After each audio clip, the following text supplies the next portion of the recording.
Itu Somad itu kenapa nggak mau tinggal di Afghanistan aja ya? Abdul Somad itu. Yahya Waloni itu kenapa nggak mau tinggal di Afghanistan? Ya kan? Kenapa mau tinggalnya di Indonesia? Coba semua sekarang ditanyain siapa yang mau tinggal di Afghanistan. Nggak ada yang mau lah. Itu kan hak-hak wanita dilindungi. Tidak ada semua anak-anak tidak perlu bingung filmnya apa. Nggak ada film Doraemon, Kobocan, apa Chinmi apa itu? Yang anak kecil jorok itu siapa itu? Anak kecil jorok siapa nih coba? Aduh, sebentar. Nggak ada yang tahu nggak? Saya lupa lagi. Siapa tuh yang anak kecil jorok? Teman-teman tolong resen. Nah, ini Subali Sinchan ya. Sinchan, nggak ada lagi Sinchan tuh anak kecil yang jorok yang suka tari pat-pat pamer pantat itu ya. Nggak ada lagi Shinchan, nggak ada Doraemon, terus satu nggak ada lagi film-film itu ya Dragon Ball nggak ada. Filmnya semuanya yang auzubillah, ada semua filmnya gitu semua. Pokoknya 24 jam filmnya filmnya gitu semua ya.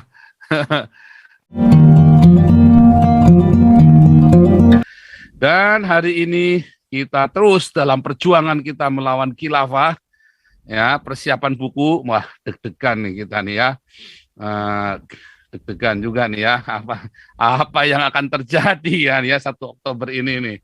Kita tema kita adalah Jenderal TNI kalahkan khilafah. Sebelum kita masuk kelas, ya hari ini kita akan dengan kuliah kebangsaan. Tapi saya mau lihat ya, kita lagi persiapan para khilafah ini pun, wah sebentar, ini ada sahabat lama kita nih, Pak Nugroho, Shalom. Kasih salam dulu Pak Nugroho nih, dikangeni sama teman-teman ini. Iya, mohon maaf lama tidak bergabung nih, kangen dengan nih, Pak channel ini yang sungguh menakjubkan. Karena saya kita sampai khawatir nih Pak Nugroho kemana, sebab ya puji syukur kepada Tuhan, teman-teman yang kena COVID banyak yang sembuh ya, yang biasa aktif kita ini yang banyak yang kena COVID tapi sembuh semua. Nah ini Pak Nugroho hilang. Iya begini Pak Paul, mohon maaf. Tapi semoga Tuhan Yesus. Saya pertama ini laptop saya rusak jadi tidak bisa gabung. Kedua saya sendiri merasa terpapar COVID. Jadi dan ada beberapa kegiatan lain yang akhirnya tidak bisa bergabung di channel ini. Tapi puji Tuhan, saya kena COVID tidak seberapa parah, karena semula saya tuh merasa seperti dari Ibu influenza saja, tapi saya masih beraktivitas, masih lari pagi dan sebagainya. Hanya ketika saya setelah mengantar warga jemaat mencari bawa ke BSD kuliah gratis, anak lulus SLTA mau kuliah gratis, saya mau kencing mampir ke gereja. Di depan kantor gereja, setelah dari toilet saya memetik daun kemangi yang ditanam di pot. Itu baru sadar kok saya bau, karena saya suka dengan bau kemangi itu. Saya tidak bisa membau seperti biasanya. Itu saya baru sadar kira-kira saya ini kena COVID. Nah, di rumah saya tes pakai minyak kayu putih, ternyata juga tidak bisa membau. Baru disitulah saya sadar. Tapi puji Tuhan 3 hari itu Senin, Selasa, Rabu, Kamis saya sudah bisa membau, Minggu sudah bisa lari pagi. Hanya saya memang harus membatasi diri, tidak kontak dengan orang lain supaya tidak menularkan. Puji Tuhan sekarang itu sudah sebulan yang lalu. Luar biasa. Nih teman-teman pada nanyanya ke saya semua. Waduh, saya bilang sebab nggak ada kabar nih teman-teman nih ya. Kangen sekali saya dengan channel ini. Luar biasa nih Pak Nugroho nih, semuanya bertanya-tanya nih Pak Nugroho kemana nih, saya nih Dovion Chung, rindu lama-lama lihat Pak Nugroho. Nah, ini lagi Tuhan sudah bisa gabung lagi ini. Pak Nugroho sekarang pakai gigi 4.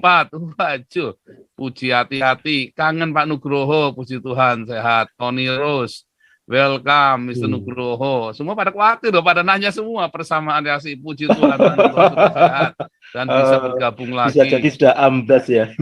Pak Abdul. Ya, Pak sehat walafiat.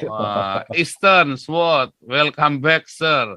Dan selanjutnya nih ya, nih Ini Halim, Halim. Hidup Pak Nugroho. Terima kasih, terima kasih, terima kasih. Teman-teman semua nyariin, ternyata ini semua celotehan Pak Nugroho di sini ternyata mengesankan teman-teman semua. Luar biasa, nggak nyangka ya. Ternyata Pak Nugroho fansnya banyak ini. Wah, belum pernah kenal tatap muka. Iya. Terima kasih Bapak. Oke, saya mau putarkan sebuah video ya. Ini Pak Jenderal nonton ini gubrak-gubrak ini nanti Pak Jenderal ini.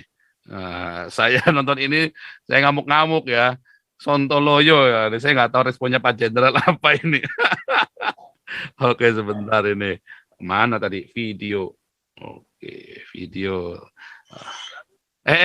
Nanti dong. Jangan jalan dulu, belum di share screen. Ya, saya share screen dulu ya. Oke, thank you Pak Nugroho, luar biasa sekali Pak Nugroho. Kita akan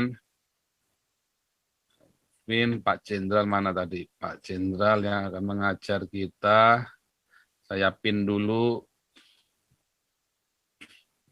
Nah, ya kita dengarkan video yang satu ini.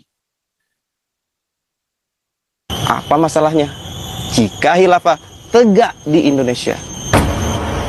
Jika khilafah tegak di Indonesia, maka semua agama selain Islam akan tetap boleh hidup damai.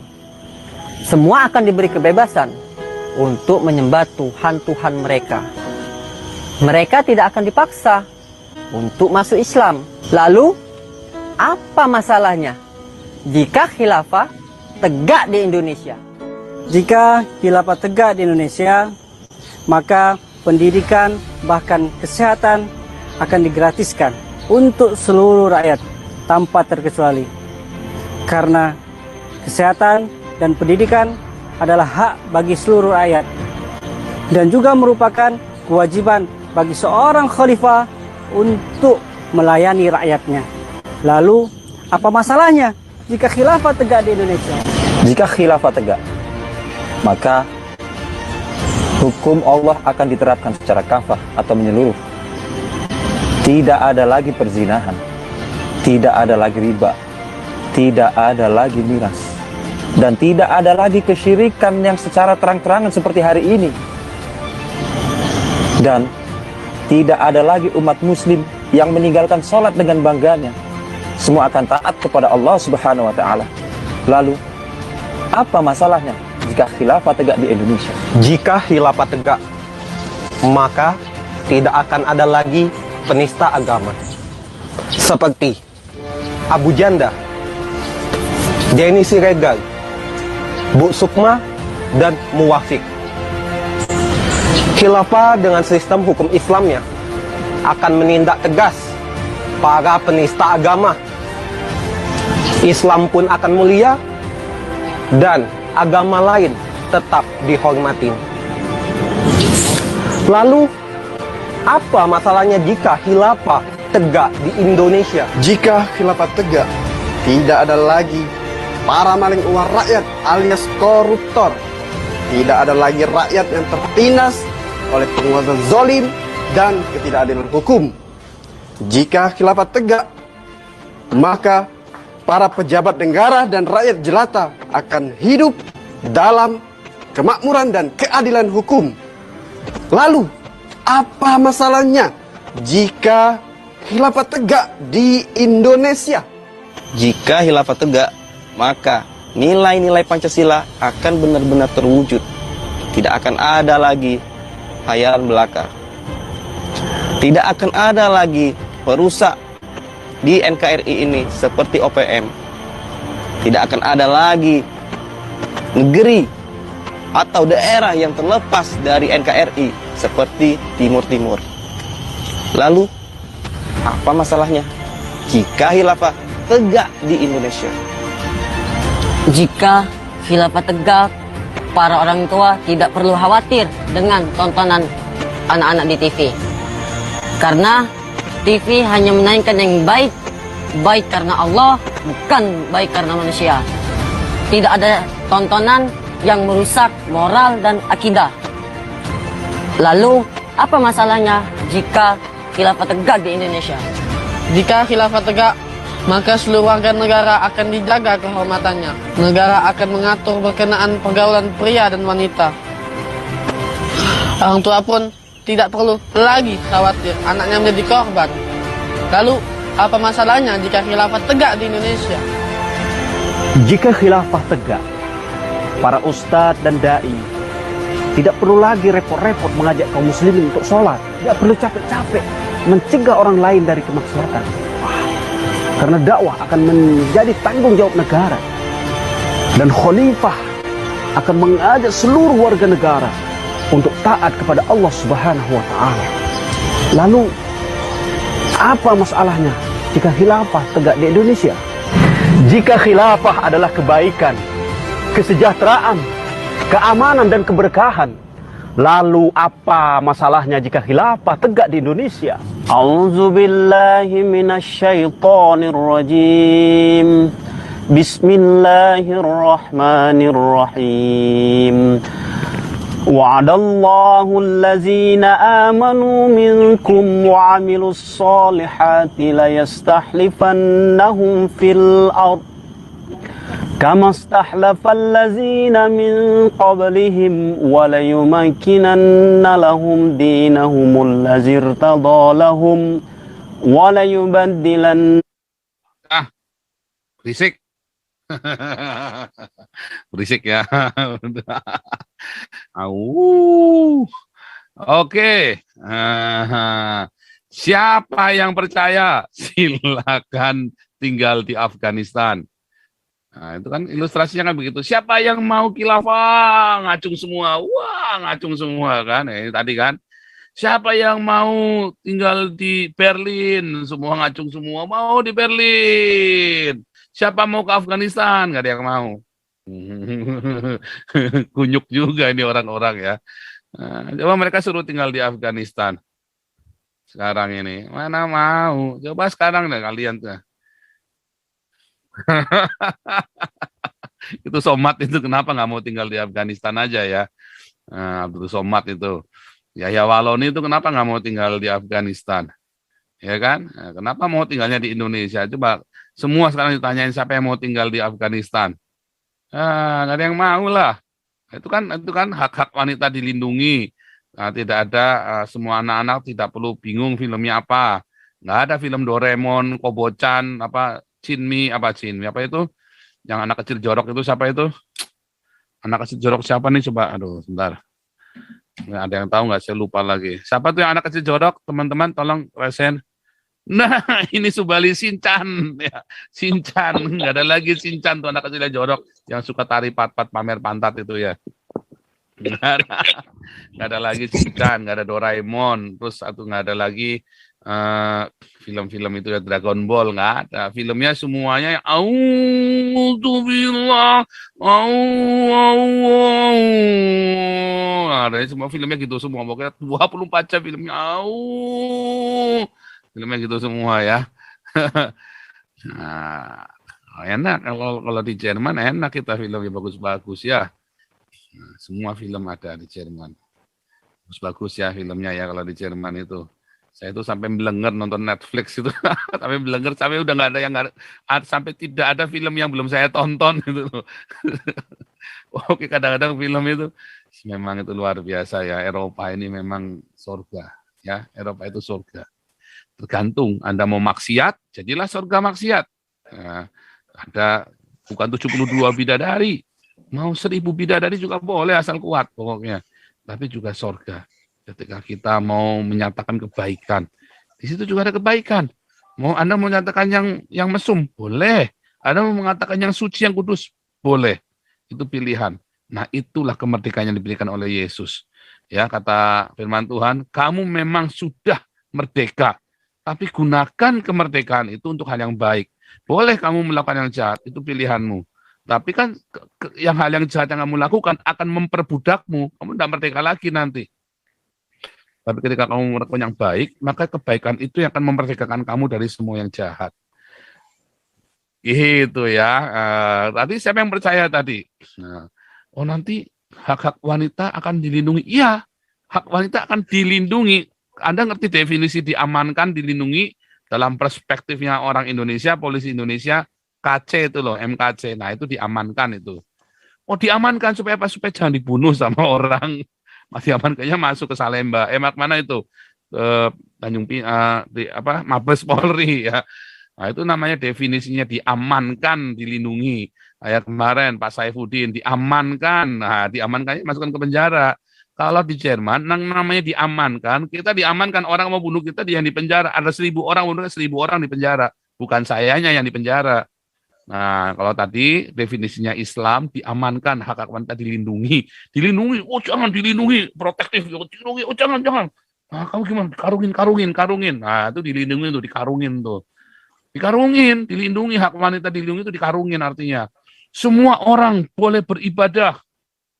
Semua agama boleh. Artinya apa? Semua orang boleh beragama, beribadah, bebas beragama. Boleh. Orang Cina kalau pergi ke Iran, Anda boleh ibadah di gereja. Orang Armenia, boleh ada gereja Armenia besar di Iran. Besar sekali. Isinya orang Armenia semua. Tapi begitu orang Persia, orang Kurdis masuk, langsung di penjara, keluarganya dimiskin, hartanya disita semua. Ayo loh, mampus lah, ya kan? Dan apa yang terjadi kalau ada kalau ada orang pindah agama, ya kan? Di Arab Saudi itu digantung, Anda bisa digantung gara-gara pindah agama. Nggak usah jauh-jauh lah di Malaysia lah, tetanggamu lah. Itu saya kemarin baptis pasangan suami istri orang Malaysia, ya kan? Mereka harus dibaptisnya di Indonesia. Sekarang Indonesia belum Indonesia, kalau ada orang Melayu pindah agama, Anda bisa di penjara loh. Itu fakta, jangan ngomong enggak, itu tetanggamu sendiri. Kalau nggak percaya, buktikan Anda pergi ke Malaysia. Ya, nah, kemarin Saifuddin aja mau masuk ke Malaysia itu ke tempatnya Pak Nison itu, wah itu sembunyi-sembunyi itu Pak Saifuddin itu. Saya waktu itu sempat udah mau masuk ke sana kan, diurus oleh teman kita ya kan. Terus Pak, kemarin baru ada yang ketangkep Pak, ini jangan dulu, di cancel dulu ya. Nah, karena saya di Malaysia saya juga dianggap orang berbahaya gitu kan. Nah jadi, apakah itu kebebasan beragama yang Anda inginkan? Apakah itu yang dimaksud dalam Islam? Anda percaya nggak Indonesia belum aja khilafah, gereja semua ditutupin kok. Sampai sekarang itu HKBP Philadelphia masih mangkrak. GKI Yasmin kalau kita nggak teriak-teriak, kemarin gubrak-gubrak juga mangkrak. Ya, kita aja kemarin gubrak-gubrak teriak-teriak sampai si Bima Arya bela-belain pakai bahasa Inggris belepotan dia ngomong, ya kan? Kalau enggak juga mangkrak juga itu GKI Yasmin. Ya Waloni ditangkap, kalau kita kemarin nggak gubrak-gubrak ya tetap aja nggak ditangkap ya Waloni. Ya Waloni jantungan ya kemarin ya. Makanya kalau Anda nggak kuat, jantungnya nggak kuat, nggak usah dakwah deh, nggak usah bawa-bawa agama Kristen lah kalau dakwah lah. Ya, kegeber sama Nabi ke-26, puyeng-puyeng dah kalian. Ya kan, mau nangkep bingung, nggak nangkep bingung, ya kan? Teriak-teriak, yang ditekan polisinya. Nah, Anda kan nggak ngerti. Nah, yang bodoh lagi si Muriwali. Udahlah, kan Yahya Waloni enak aja, kelas gua bukan Yahya Waloni kali. Gila loh. Target saya CK sama Maruf Amin sama Amin Rais gitu ya. Hari ini Gatra covernya bagus ya, covernya majalah Gatra ya. Poros CK, Amin dan Anies. Ya toh, yang kita ngomong-ngomong kebongkar semua kan, bukti semua. Akhirnya kan orang ngikutin pola pikirnya kita, ngerti pola pikirnya kita. Makanya hari ini kita judulnya adalah propaganda khilafah sama dengan PKI. Jenderal TNI kalahkan khilafah. Sama ya, kita keluarkan buku. Nah, karena Pancasila belum pernah dibukukan secara utuh. Makanya Pak Jenderal Ponto kemarin ngomong, ya saya nggak, walaupun beliau Pak Jenderal Tommy nggak setuju, tetapi di dalam masyarakat itulah yang terjadi. Pancasila itu ada banyak versinya, makanya kita bikin buku supaya versinya cuma satu. Itulah, memang masyarakat punya perspektif. Perspektifnya dari mana? Das-mudasku. Ya, das-mudasku. Dan itu fakta. Intelijen memang berkata begitu. Ya, itu fakta itu fakta dari intelijen. Ya, Anda nggak bisa memungkiri bahwa